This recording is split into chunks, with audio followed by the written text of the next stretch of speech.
Standing by, the Terry and Ted podcast is sponsored by the UPS Store Canada. Full service in a self-service world. TheUPSStore.ca. Well, if this continues to go well, it looks like it's the beginning of Season 4 of the Standing By podcast. I'm Terry DeMonte. Look, there's Ted Bird. Hello, Ted Bird. How do you do, Roy Orbison? You took your sunglasses off. Sorry. Terry had his sunglasses on just before we signed on, and he looked like Roy Orbison. He looked like Roy Orbison and Bob McCown's love child. There he is. There you go. If you're watching on YouTube. Yeah, if you're watching on YouTube, I'll take those off because I look like a dork. It's Season 4. We're underway, and I'm thrilled about that because Ted and I have our own little podcast almost every second day. We talk on the phone, and Ted still has a radio show, so he can get, not everything off his chest, but some things off his chest on the radio program. I just yell out the window in Langley or talk to my wife about things that are getting on my nerves. And here we are with Season 4, so now we've got an outlet. If you're watching on YouTube, if you're listening, if you've downloaded the audio, first of all, if you're with us in any way, shape, or form, thank you so much. If you're watching on YouTube, Ted and I are not in the same studio. It's a long story that we'll deal with on another occasion. I can't travel in November, December, and January, and Ted and I were dying to get Season 4 underway. So I found myself a really beautiful studio in a beautiful new building in the Fraser Valley, which is about 45 minutes east of downtown Vancouver, where I live. And the studio is at a company called Agency Media. It's beautiful. It's well equipped. And if I'm not mistaken, Ted, it kind of feels like we're sitting right across from each other. It does, yeah, and it sounds like it. Yeah. I, as per usual, am in the Pantelis and Phil Balabano's Comedy Empire studio, along with our producer Poseidon, who's along with us for Season 4. So our thanks to Pantelis and Phil and Poseidon and Mike Ward and everybody who runs this joint. And to reiterate what Terry already said, thanks to you for being with us. That's how we were able to get to Season 4. We've had support from followers and listeners, and that has translated into support from all of our sponsors. All of our sponsors have returned for another season, so we're grateful to them as well. This indicates that we might be doing something right, Ted. As I was saying to you yesterday, it was my wife Jess that suggested we may be filling some kind of entertainment vacuum or pissing and moaning vacuum that doesn't exist anymore by continuing a different kind of version of what we did on the radio for all of those years. And judging from the Facebook page and the Twitter impressions and all of those other things that the social media gurus come up with, there seems to be a fair amount of people who are enjoying the podcast, which is very, very gratifying. Yeah, and I don't think it's a pissing and moaning thing as much as we just get together and we chat and have a good time. And people have always told us it's kind of like being sitting around the kitchen table with old friends. So yeah. If we can continue to do that and offer that, then I think that there will probably continue to be an appetite for that. Anyway, we as we were saying, we're kind of thrilled. We got a lot of stuff that we want to talk about, and for this season, because I couldn't travel, we're going to do it this way. And as Ted and I were just saying, it seems absolutely fine. And we want to thank some of our. We've got a number of topics. Ted and I didn't rehearse because why should we start now? We haven't rehearsed. After 37 years, why start now? Yeah, but we did talk about some of the things that that we do want to talk about. And just before we get going, we want to start by thanking one of our sponsors, and that's David Drucker and the good people at the UPS Stores Canada. Don't know if you've ever been into a UPS store, but I'm sure you have been if you have a small business, because that's a small business owner running the UPS Store Canada in your neighborhood who knows exactly what you need. Whether you need boxes, you have to ship to clients, You have contracts you need to fax. You're looking for packing tape. You're looking for those styrofoam popcorn to ship fragile stuff. You need to ship a very important engine part to a client in Toronto. You've got contracts that need to be shipped to head office in Calgary. You've got cookies that need to go to your aunt in Drumheller. No matter what it is, the folks at the UPS Store Canada can handle it, and boy, do they handle it well. Anything that you need to run your business and anything you need to run your house. We used them when we moved from Montreal to British Columbia. They came to the rescue a number of times with pieces, parts that we've forgotten. They were able to organize shipping and really, really helped us out a lot. And as I've mentioned, the people that run these places in your community, there's one about 3 kilometers from my house here in the Fraser Valley. I know there's one about 5 kilometers from where Ted lives on Sources Road. They're everywhere, all across the country. If you have any kind of needs in terms of shipping or running your small business, don't forget the UPS Store Canada can help you with almost everything. And we thank them for their support, and a tip of the cap to David Drucker. I'm retired now, Ted. I got some spare time. If you'd like to come out, pardon me, to British Columbia, spend your holidays, we can go flinging mashed potatoes at some of the artwork around town, if you like. We could do that. I've already, Terry, of course, is referring to, what is the name of that group? They have it on their shirt. Stop oil, no more oil, get rid of the oil. As somebody pointed out, it's a demand. It's not an organization. It's a demand. And it's a demand that they don't know how to achieve. So they're starting with mashed potatoes and tomato soup. Yeah, throwing tomato soup on a Van Gogh and mashed potatoes on a Renoir or a Monet. And after the second one, I contacted Donna Zielinski, who's a Montreal artist and a friend of mine, and she's got some paintings that are going to be exhibited out your way, I think, Tara. Yeah, they are. And I told her, if you'd like, I can go by the exhibit and throw up on one of your pieces and get you some publicity and maybe enhance the value of the painting. She's very, very talented.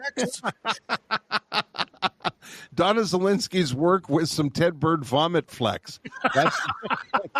That's got to up the value of that. Is that from the Bird Barf collection? It is, as a matter of fact. It's really, you know what? It's actually, I read an interesting piece on it. I don't know where I read it. It might have been the New York Times. That it's the behavior, stamping your feet or, gluing your hands to something and throwing a tantrum is the behavior of a toddler. Is. They're behaving like toddlers, hoping to achieve their goal. I personally, I don't think they're making a lot of friends. No, I don't think so. Something like a Van Gogh. What was the name of that painting? It was the one with the flowers. I think that's what Van Gogh called it. I'm going to call this one the one with the flowers. Pardon me while I cut off my ear. But I think most people have a reverence and a respect for, I know I do. I don't understand art that well. I'm not an art aficionado by any stretch of the imagination, but I have a reverence and a respect for it. I know you shouldn't be throwing tomato soup or mashed potatoes on a masterpiece. I like your one-act play, your Van Gogh one-act play. It's not a lot of lines in it, but it's a pretty good play. Well, brevity is the soul of wit, said Shakespeare. You can find Donna Zielinski on Twitter, by the way. What's her Twitter handle, Ted? Because I believe it's at Donna Zielinski, Zielinski,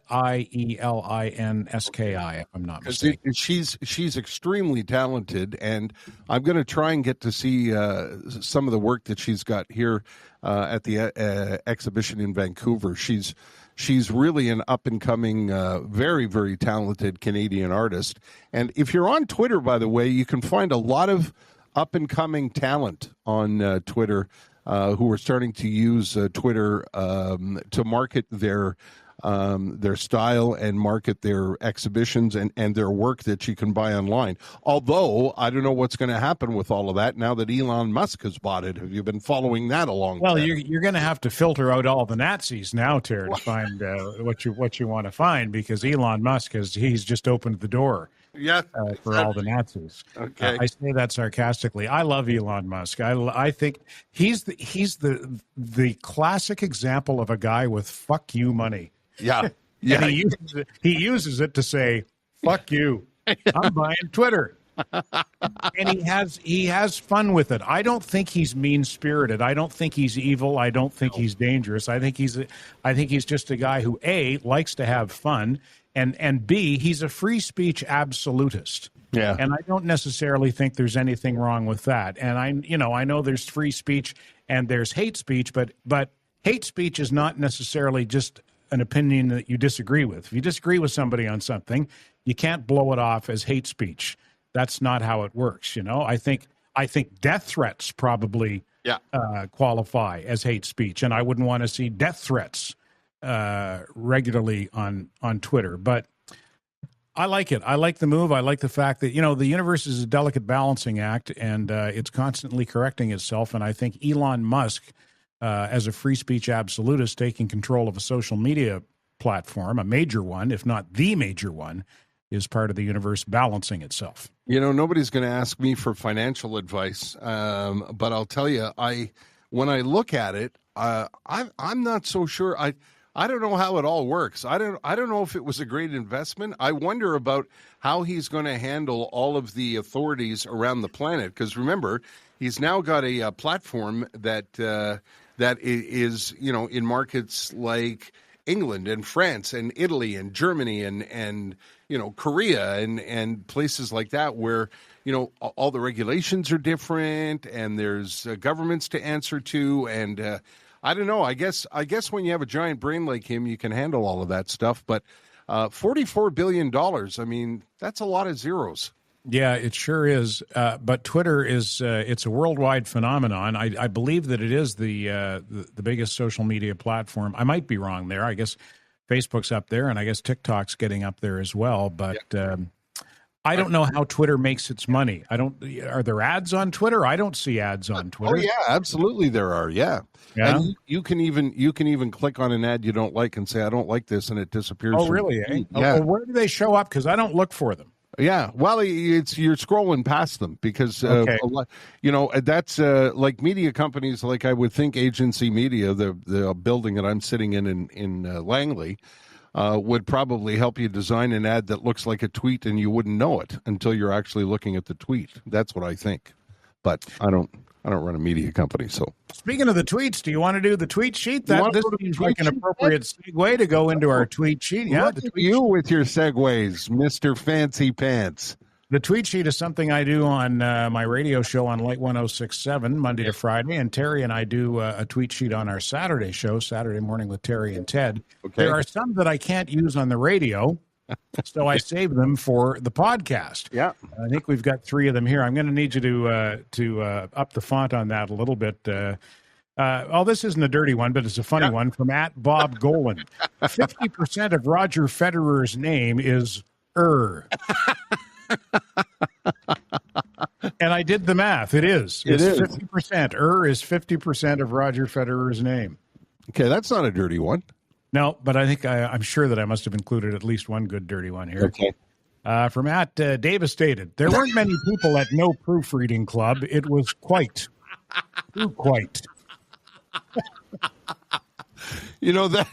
This one is really timely. Have you seen some of the unbelievable gaffes on television and in the newspapers lately?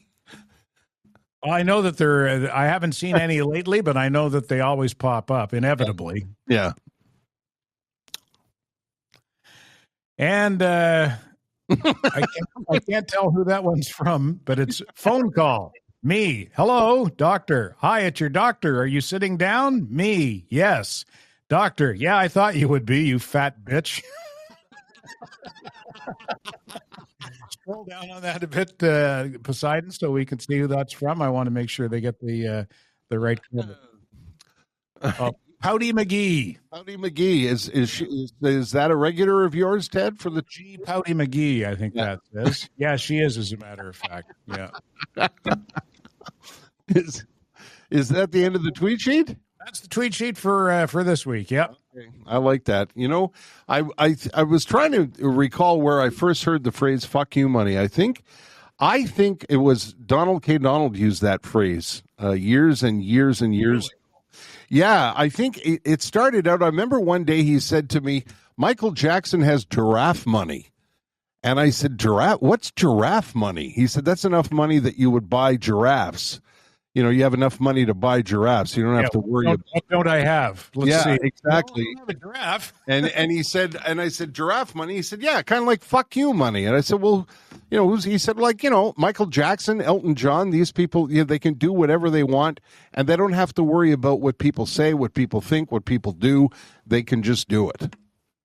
And you're right about Elon Musk having that kind of money. Well, and the difference with him, though, is that he wades right into the middle of the shitstorm with it. Yeah. You know, Michael Jackson kept to himself with his giraffe and his chimpanzee and his llama. But Right.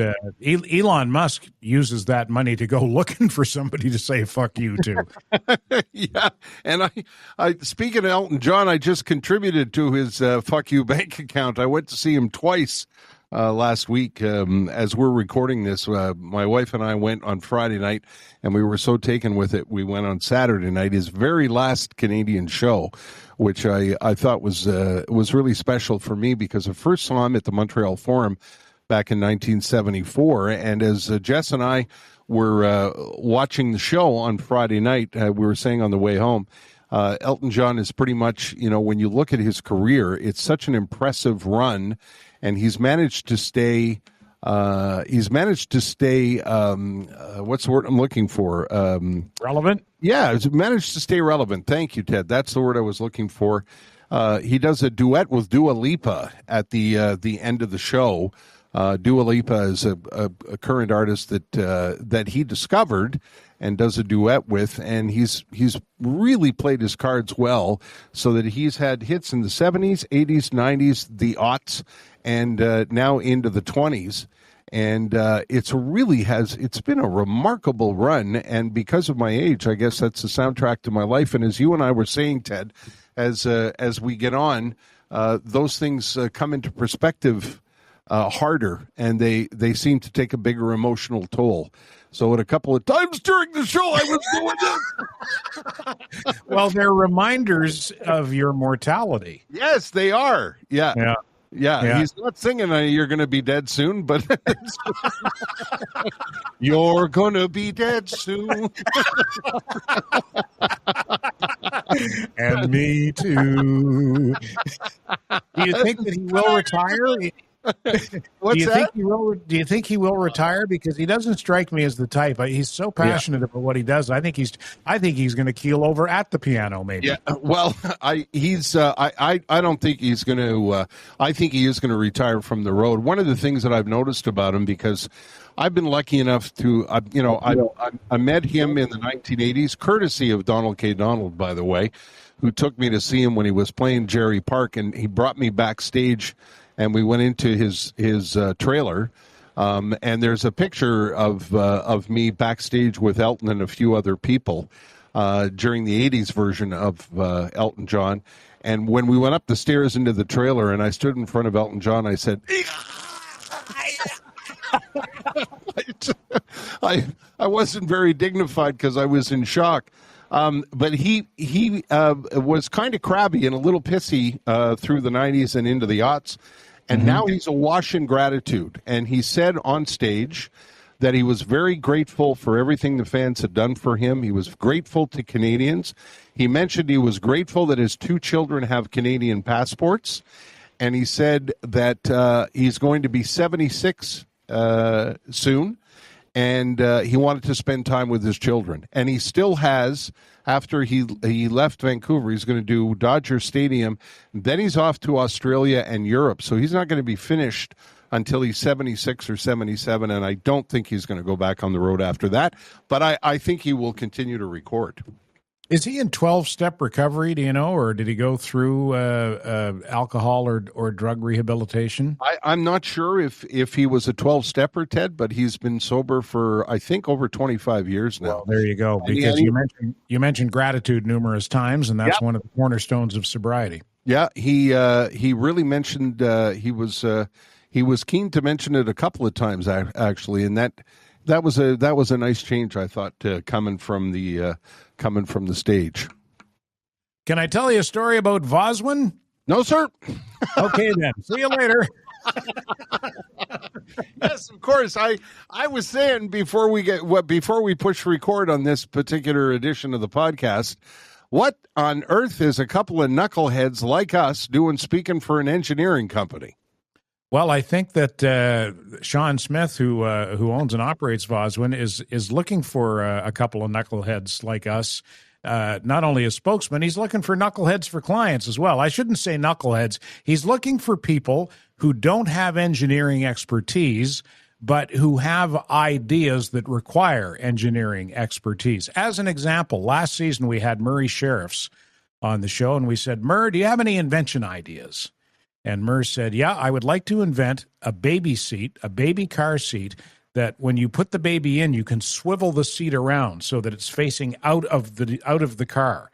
And it's that much easier to get the baby in. You don't have to twist her all around to get the child into the seat. And I said, well, then that's an idea that you could take to Vozwin, and they would give you the engineering expertise to bring that product to market. Well, I was talking to Sean the other day, and he said, by the way, somebody invented Murray's chair. Oh, did you break the news to Murr? Not yet, no. But I think if they invented it after that podcast, I think Murr should sue for theft of intellectual property. But that's what Vozwin does, and it's not necessarily always something as simple as a baby seat in a car. It could be an innovation. It could be an invention. It could be something within your existing business, an element of your existing business that requires engineering expertise that you might not have. You go to Vozwin. They specialize in mechanical, industrial engineering and design, electrical engineering and design, and software design. Whatever you have, how did you put it last season, Ter? They take it from your hands or from your head and put it into your hands. Take it from your brain and they put it in your hands. And Sean, one of the things that I love about them is what great guys. Sean, we had lunch. We had a typical Montreal lunch at Chenoy's.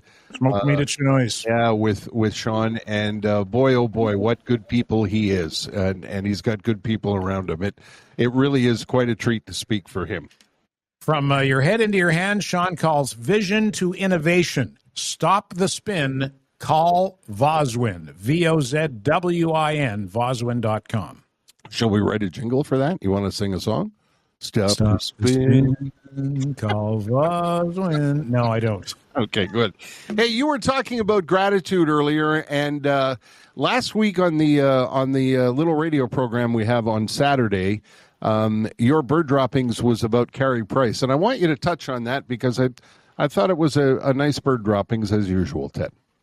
Well, I just thought that Carrie Price, when I saw him at that news conference, I thought to myself, he's sober. It was written all over him. He had a serenity about him that you never saw in Carrie Price before. Carrie Price was always kind of the reluctant superstar. You know, he was never comfortable with or entirely comfortable with the attention and with the accolades. And he went into the NHLPA Player Assistance Program last October. And at the time, he didn't say why he was going in, and he wasn't pressed. And actually, there wasn't even that much speculation about it publicly, I didn't find, even on social media. And that speaks to the respect that Carrie Price has from Montreal Canadiens media and hockey fans across the country and around the world. People just went, you know what? Whatever it is, let him deal with his thing. And he dealt with it, and he came clean about it at that news conference. I don't know if came clean is the right way to phrase it, because that sounds like he was hiding something. He wasn't hiding anything. He was just dealing with an issue in his private life, and the issue, he acknowledged, was alcohol abuse. And like I say, having been around the rooms of AA for 25 years, I know that look when I see it. I know when somebody's doing well, and I know when they're not. And I could tell from looking at him, he's doing well. You see the smile on his face at the beginning of that news conference? One of the reporters said, "How you doing?" He said, I'm doing pretty good. How are you? And a big shit-eating grin broke out on his face. And you could see the serenity. And if the timeline holds, he's now got a year and change of sobriety. And that doesn't mean he's out of the woods. It's a one day at a time program, and it's it's a lifelong journey. But he appears to be on the right path, and I hope he can stay on it, because he seems like a fine young man, and he's a dad. He's got 3 kids. And he said a big part of the reason that he decided to go into rehab was that he wasn't being a very good father. Yeah, there are some things that are more important than hockey at the end of the day. And one of the things you pointed out to me, Ted, because I used to be a little critical, not publicly, but I used to think, what's with Carrie Price and he would give those 2-word answers, and he always looked like he wanted to be somewhere else when he talked with the press. Yet when he was with fans, apparently, he's the nicest person on the planet, treats his fans with such great respect. I think everybody remembers the scene of him hugging that child who had just lost his mom, and they built a little bit of a relationship there last year or the year before. He brought the kid up at the NHL Awards, I think, later that year or the next year. Yeah, just a really good, decent human being, and it's nice to see him turn the corner like that. It's something to I don't know if you stand and applaud, but boy, it sure is a nice thing to see. It really is, and he also acknowledged that he's hopeful that he's setting an example within First Nations communities. Because he's got Indigenous blood in him. I think his mom is a tribal chief out in BC, and alcohol abuse has been rampant in Indigenous communities for decades, and he's hopeful that maybe him getting sober will set an example for folks in that community. By the way, do you do bird droppings during the week? I have to confess, I don't get up early to listen to the show, Ted, because out here, I have to get up at 2 a.m. to listen to your program. You don't get up at 2:30 and listen to me sign on? No, I love you. But I do it once a week. I do it on the Saturday show. It was a staple of the old Terry and Ted show, so I thought I would bring it back for Saturday morning with Terry and Ted. Yeah, well, you're quite a skillful writer, and you deliver it beautifully, so I'm glad it's part of the Saturday show. By the way, while we're talking about that, if people want to know, the thing about the podcast is it lasts forever. It goes up and it stays up there. So I don't know, you could be listening to this 30 years from now and the radio show won't be on anymore. But for now, watch me. I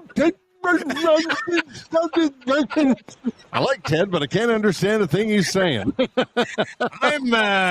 who am I?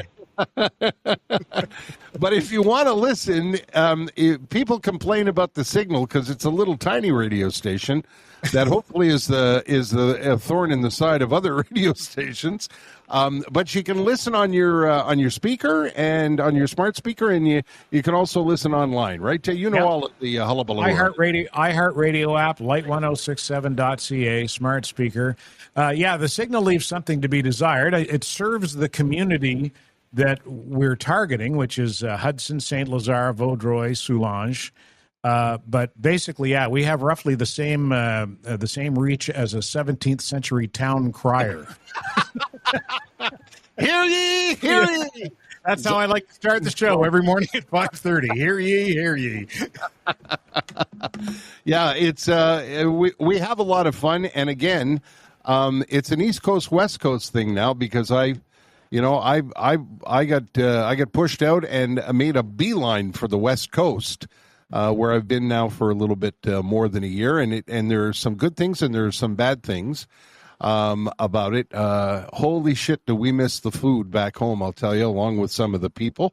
But the upside is you can watch football at 10 a.m., and Hockey Night in Canada comes on at 4 o'clock. So, if you had somewhere to go on Saturday, and we don't, that would have come in handy when I was in my 20s, Ted. You could watch the hockey game at 4 and then make a beeline for the bar at like 7:30 and not miss anything.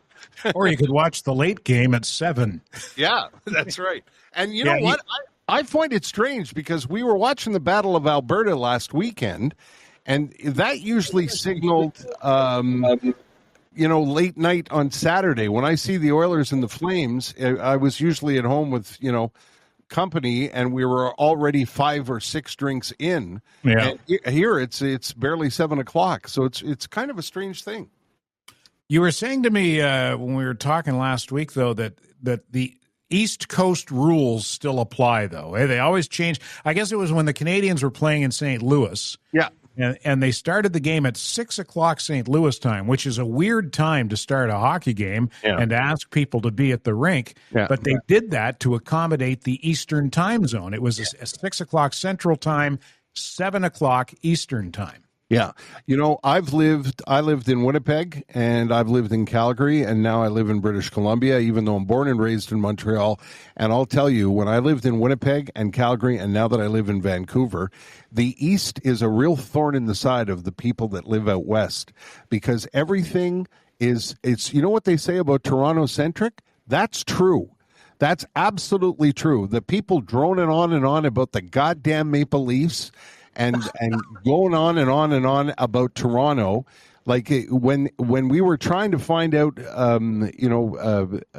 information about things that don't pertain to Montreal or Toronto or Ottawa, the Laurentian Triangle or whatever they're calling it in the National Post. It's a giant pain in the ass because all of the decisions, and I understand it from a business point of view, because there's 8 million people in Quebec and 1 billion people in Ontario, and that's where the money is, and that's where the money gets printed, and that's where the decisions are made. But if you live in Brandon, Manitoba, or Saskatoon, or Calgary, or even out here in Vancouver, you think, Christ, Jesus, we've got to bend around what the decisions they're making in the East. It's a thing, and it's interesting. One of the things people always ask me is like, oh, how could you leave Montreal? It's your home. You're born and raised there. But I find all of these different chapters interesting adventure and an interesting challenge, mentally, certainly. But it teaches me a lot about the country and how it works. Well, you can learn about the country or you can learn about the world. My daughter, Lauren, grew up here. She lived in Paris, met her husband there. They now live in Bordeaux, and they're moving to Lisbon. Wow. Are they really? Yeah. I didn't know that. I thought they were going back to Paris. Well, that was the original plan, and they may yet. But apparently, moving to Lisbon has tax advantages for him. So they're going to become residents for a certain period of time. Apparently, from what I understand, and your daughter would be able to address this better than me. Apparently, Paris and France at large is a lot like Quebec in terms of rules, regulations, bureaucracy, and taxes, I think. Yeah, it wouldn't surprise me. And maybe I'm telling tales out of school here. I hope she doesn't watch the podcast as I discuss her husband's tax issues publicly. But she made me laugh. She's, born and raised here, lived in Paris for 6 years, and then they moved to Bordeaux, and she came back to get married a few weeks ago. And I said, so now that you've lived in Bordeaux for a year or so, how do you find it compares to Paris? And she said, I find it banal and provincial. And I said, you are a Parisian, aren't you? Yeah. Smoking a cigarette upside down and wearing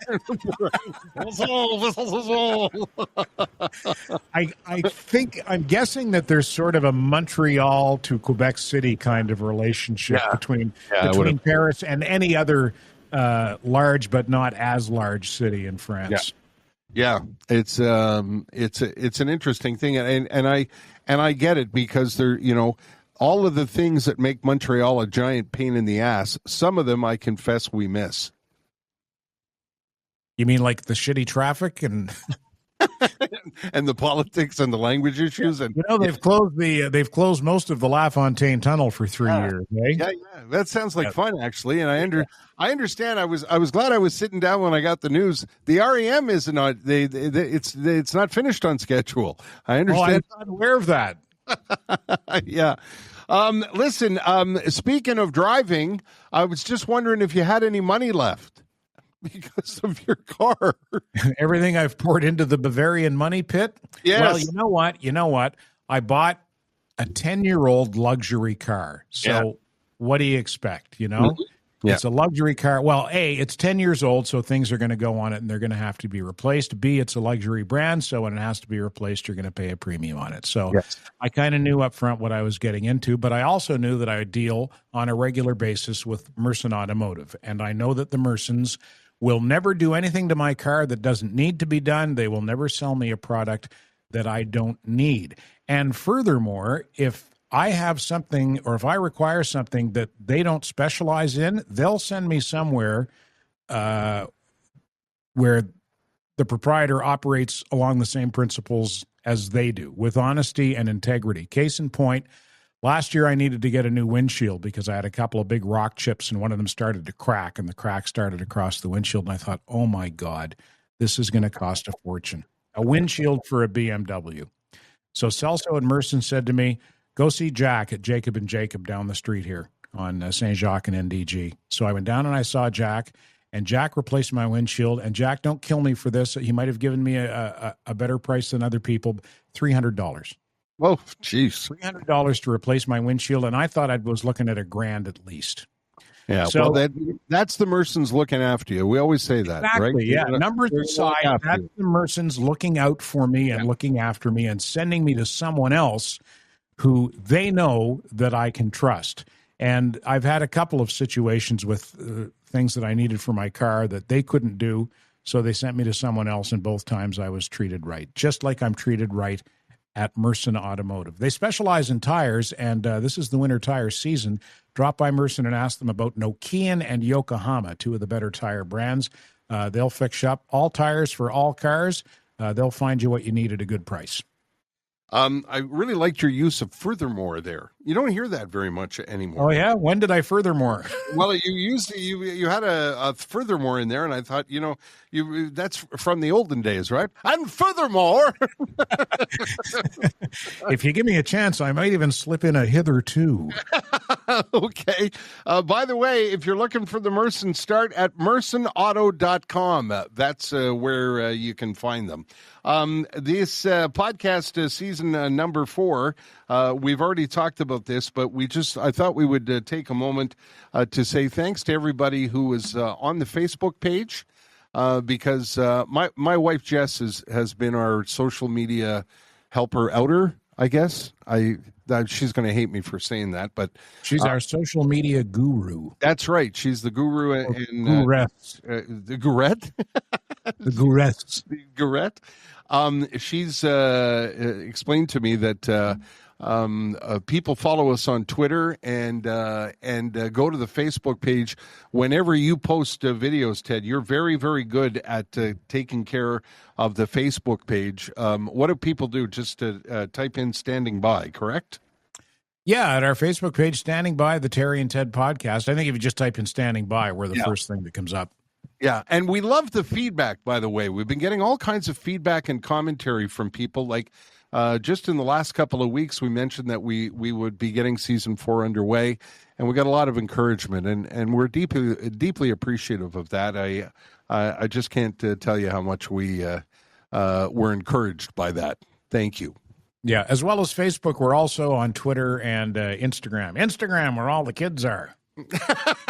You want to do the TikTok, Ted? You're not on the Ticker Talker, though. Somebody said to me, why don't you and Ted do a dance on TikTok? And I said, yeah, we just may as well shoot ourselves in that.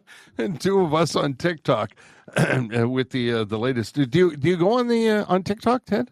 I don't. I know that you do, and the reason I know that you do is you send me videos sometimes. Yeah, some of them are very, very. Can you post on TikTok? No, I'm not on TikTok. I don't want to do the. So where do you? Where do you get the videos? Do you have an account? You download the app and you can scroll through the videos and just. So you don't have to open an account?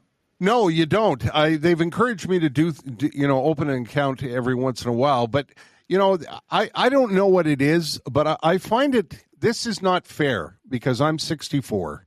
This is not a fair thing for me to say, but I find it a little unseemly. Like Bob Ray's on it. if I'm not mistaken. And there's, they're not, people from that era. Isn't he Canada's ambassador to the United Nations? Yes. Yeah, and he's on TikTok. Well, I could. I should have TikTok dances. Yeah, ask Poseidon to look that up. I'm not sure, but there are a lot of people from our generation trying to, trying to up their social media game by being on TikTok, and there's a difference from some clever, influencers and TikTok creators that spend their day on that. And, the average old guy who's like holding up the camera and just doing a rant. There's a lot of that goes on, Yeah, there's not a lot of dignity in that. No, I don't think so. They're, holding up the phone to your face and going, oh, I'll tell you, like the grandpa from The Simpsons. It's that's why I'm not on it. And I don't think there should be a standing by podcast account on TikTok. Well, I don't think we need one because what do we put up there after all? We put up clips from the show, and I think Instagram and Twitter and Facebook handle that quite nicely. Mm-hmm. I think my friend Sam is on TikTok, if I'm not mistaken. Sam's very funny. He's got some funny videos. Yeah, this is the old apple from the tree, far from the tree thing, isn't it? Yeah, except that Sam, unlike me, is young and hip. Yeah.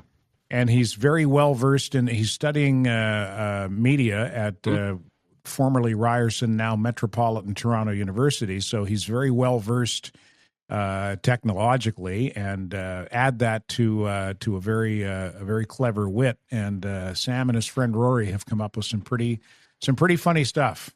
I have such respect for Sam because he's very, very funny. He's very, very studious. He's very, very bright. He's a good-looking boy. He's well-mannered. He's a Loyola kid, and he's really navigated that minefield that is that school in Toronto, because that school in Toronto, you can step on a social landmine there in a big hurry, and you will be swarmed by many social justice warriors. Just note the name change, and you'll know what I'm talking about.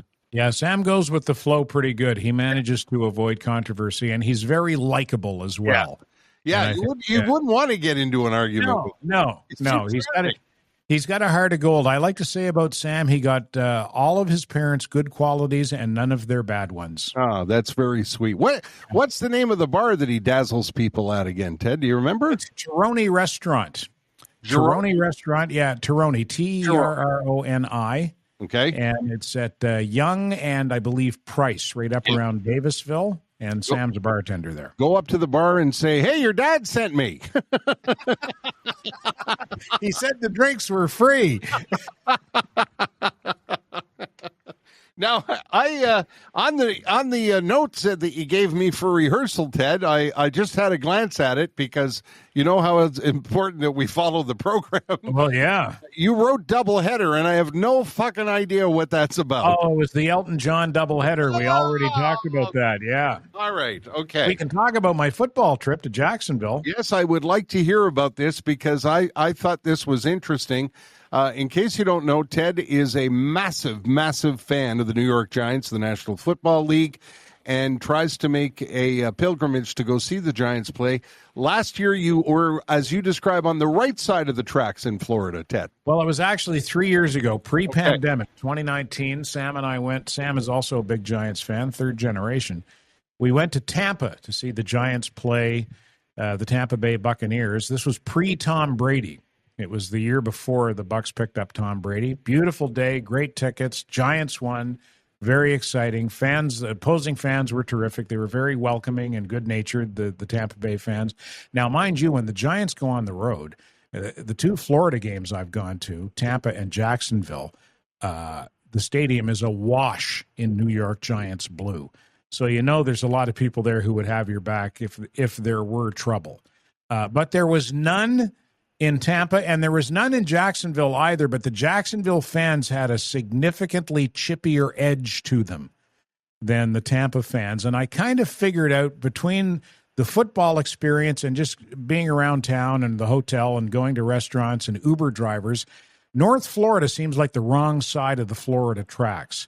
South Florida, Tampa, Miami, South Beach, lots of money, lots of sophistication. Rich people from other places moved there.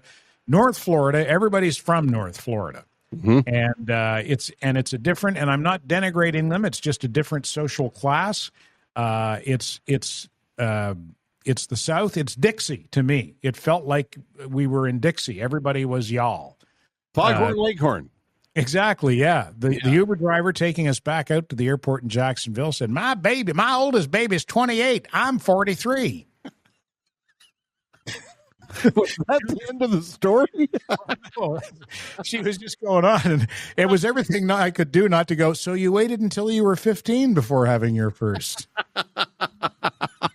And she said, I can tell y'all are from Canada because y'all say A. And I said, I can tell y'all are from here because y'all say y'all.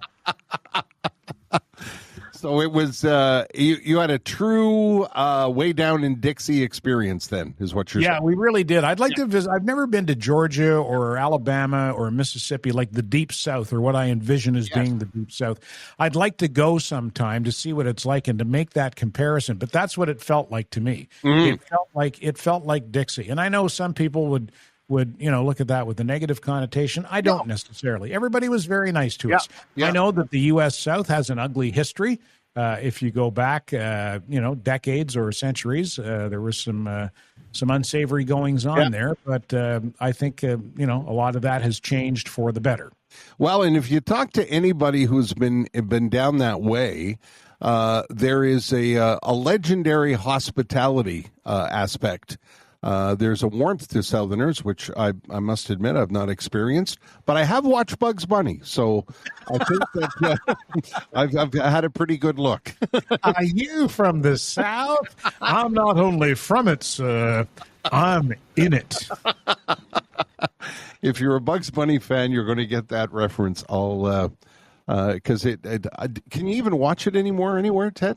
Something I watch it online. Yeah. I watch it online. Do yourself a favor. If you've never watched a Bugs Bunny cartoon, go online and watch the unedited versions, the ones with all the violence. Go to supercartoons.net. Is a pretty good website for old animation, including the old Bugs Bunny cartoons. Well, see, we're not just goofing around. We actually have important tips for you. Yeah, we watch cartoons. Yeah. Hey, you know who I heard from? I heard from our friends at Matelas Bonheur, and remember the codes, the codes, the Terry code, the Ted code. These codes actually got claimed, and people walked in the door and said, "Hey, I want to claim my Ted Bird code." That's fantastic. Isn't that great news? Yeah. Excuse me. They were thrilled with that. The folks at Matelas Bonheur, if you're unfamiliar with them, they are a family run. The family still owns the business. That's a rare thing these days, where the family that started the business with a pickup truck and some mattresses and a small store on Gouin Boulevard in Saint-Geneviève. That store's still there, by the way. They started that business, and they've been running it with pride ever since, for years and years and years. And they will find you. And if you've had to go buy a mattress, you know what I'm talking about. Buying a mattress is a giant pain in the ass, because especially if you go into a furniture store or department store, you're flopping around in front of strangers on different mattresses and trying to figure out what you're going to sleep on for the next 8 to 10 years. And it's a difficult thing to do. Let the folks from Matelas Bonheur and their unbelievably well-trained staff help you out, help you steer your way through that. And whether you're buying just a mattress for the guest room, or, the kids need a new mattress because they're growing too fast, or you've been sleeping on the same mattress for 10 years, which is way too long, put yourself in the hands of the good people at Matelas Bonheur. From the second you end up in a store, you will be warmly greeted and politely welcomed, and they'll ask you a couple of questions, and then they'll suggest a couple of mattresses that they think may fit what you're looking for. And there's something for every budget. And you know what it is? It's a really, really nice shopping experience, something that's harder and harder to find these days. Start by visiting matelasbonheur.ca, and you'll find a location near you. They're all over the greater Montreal area. Speaking of Montreal, Still doing the codes? are we what? Oh, yeah. Are they still doing the codes? Yeah, codes, yeah. Yeah, the codes. I didn't bring them. I don't have them in front of me. So when you go in there, just say, hey, Terry, the Terry code. What's the Terry code? There's two codes. You can use mine, which is TER05, TER05, or Ted's. Ted, T-E-D, TED05. Go in there and say, hey, I got a promo code for you. Okay? How's about that? Can you just buy bedding there? Bedding and pillows? Yes. Yeah. Beautiful linens, great pillows, fluffy ones, flat ones, whatever. Are you a fluffy pillow guy or a flat pillow guy? I'm more of a flat pillow guy. Are you? Yeah, I have the pillows I have foam in them, I think. Okay. They're foamy pillows. I don't like those. But I need to get some new bedding. I ain't coming over. I don't like the foam pillows. No, eh? Yeah. Go if you need bedding, go. They've got their own line of linens. Yeah, I might have to get rid of my cat first, though. What? My cat. Oh, no, you can't get rid of your cat, Ted. Well, yeah, but she doesn't wipe her ass. And then she jumps up on my bed and leaves shit stains. So I'm constantly using the fucking stain remover and wiping the shit stains. Oh my God! I think I'm going to throw bedding. Can you get shit stain? Can you get shit stain resistant bedding? I'm sure the folks at Matelas Bonheur will come up with a solution for you. Ask for our shit stain free bedding. But what kind of a cat doesn't have a clean ass? Well, aren't cats famous? I know our cats are very famous for being clean. Well, that's what I thought. But I'll go in. She'll jump off the bed, and I'll look and go, for Christ's sake! That's the last thing you expect is a skid mark from a cat. Yeah, and that's exactly what they are. They're skid marks, and I assume. I don't know what else it would be. Like, it's not, she doesn't go outdoors, so it's not her dirty paws. That's the proof of guys our age. What's that old joke about the doctor wanting a semen and a stool sample, so I gave him my underwear?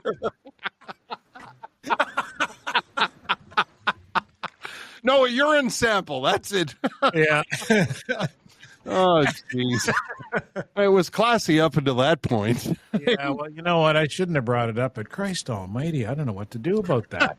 Well, you got to do something about it because that's not good for the dating scene there, Ted. No, not at all. Not one bit. What's that? Nothing. Hang on, I'm going to turn the lights out. Not a thing. Listen, we're going to wrap this up here. Just before we do, I just don't know what to say other than I'm so sorry. I was stunned yesterday when I got the news from Ted about John McGill passing away at the age of 66, the day after he turned 66, the day after his birthday. John was killed in a car accident, and I said on Twitter, what a mark he left with his band Offenbach in Quebec. He left such a mark on not just the Quebec music scene, and has left a legacy with that act with the now departed, long since departed Jerry Boulay. And John made such an impact on the Quebec music scene. But more than that, ask anybody about John McGill and they'll tell you what a kind and decent and wonderful human being he was. He was a hell of a guitar player and a hell of a writer, but he was an even nicer man. And the stories, if you have a Facebook account, I'm sure you've seen them.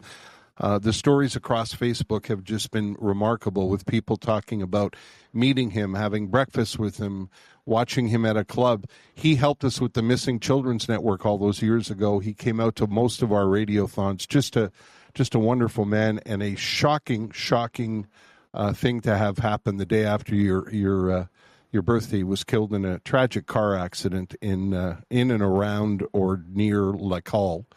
And I just wanted to extend our sympathies and the sympathies to his friends and family, because I know there's a lot of people who are going to miss him, and we're deeply, deeply saddened by his far too early departure. John McGill, gone at the age of 66. I don't want to end on that note, Ted, but I thought... No, we don't have to end on that note, because we also have to say thank you to our friends at Jaguar Land Rover Laval, who have been with us on this podcast from the very beginning. They were the first sponsors to come on board, and when I spoke to Adrian at Jaguar Land Rover, I love this story because I was driving down the highway and a Jaguar went by, and I called her up and I said, Adrian, I just saw a beautiful Jaguar drive by, and it made me think of you. Not because it was a Jaguar, but because it was beautiful. And I had her hooked from there. Did you really? Yeah. Did she know about your sheets? Probably not. She does now, and she's probably going to cancel the contract. And yeah, we don't want to be affiliated with the cat shit sheets, okay? They'll never lend us another car. Yeah, seriously, eh? But let me tell you this. When you come back, I want to do a podcast from the Land Rover Laval terrace at Matelas Bonheur. Okay. They've got a permanent facility up there, a terrace sponsored by Land Rover Laval, and they're going to be throwing an après-ski party up there on November 26th. They are the main sponsor of the cafe, and it's going to be a season full of fun events kicking off on November the 26th. Prizes including winning the use of a Land Rover for a weekend. Probably the Land Rover they didn't have to loan us, Ter, because you weren't able to come to town this time. Right. And they also wanted us to remind you that the all-new 2023 Jaguar F-Pace is now in stock. We had one of those the last time you were in Montreal. Get them while they're hot. And the all-new Land Rover Velar is also available. Visit the dealership to see all of their different models, or go to jaguarlaval.ca or landroverlaval.ca. Hey, where's Poseidon? We haven't heard from Poseidon at all. Where are you, Poseidon? He's right there. Right here, buddy. You've been very quiet. He's a little under the weather, Ter. Oh, I'm sorry to hear that, lad. Yeah, I'm a little bit congested, so I'm staying on the low. Oh, dear. I sound, Yeah, I sound retarded. Yeah, I sound like you have a very bad cold. Yeah, that's... He's still off the smokes, though, I think, aren't you, Poseidon? Yep. Yeah. Wow. How are you shaking that habit, Poseidon? How's that going? Good. I just I'll smoke a cigar here and there, cigarellos and stuff like that. Okay. Yeah. Cigars, cigarettes, cigarellos. Yeah, but smoking 1940s movie. Yeah, smoking cigarettes done. Yeah. Poseidon is our longtime producer, and I think, Ted, did you not bring sandwiches today from Non Solo Pane? I did, yeah. I brought a couple of chicken wraps from Non Solo Pane, and we also split a chocolate eclair, which was quite delicious. Wow, that's good. And now it sounds like Poseidon might have a cigar. Maybe. No. Not with this cold. Yeah, I guess not. No such thing as a menthol cigar, I guess, eh? That's true. I used to smoke menthol cigarettes when I was a smoker, and I got a cold. I'd get a pack of McDonald's menthol or Cameos. Yeah, Cameos. Yeah. No better cure. Listen, I just can't tell you how excited that season 4 is going to take off, even though I was unable to attend in person, but I thought this went okay, Ted. I thought it did too. Yep, for first time out this season, and we got some guests lined up as well already. Yes, and that's what I wanted to say. The recordings are going to continue. We've got some guests lined up. We'll tell you about it on social media over the coming days. Of course, I'm talking like this is radio. There are no coming days in podcast land, but my thanks, first of all, to Mike Ward and Pantelis. We're proudly associated. We're part of the Pantelis Kingdom, as you like to call it, eh, Ted? The Pantelis Comedy Empire. That's right, the Comedy Empire. Find all of our podcasts on YouTube under the Pantelis Comedy account. And I know this won't mean much in Montreal, but I just can't thank the folks at Agency Media here in Langley enough. Adam, and my thanks to Marshall, who has been watching over me while we recorded this on the West Coast. This is a bi-coastal podcast for now, Ted, for at least season 4.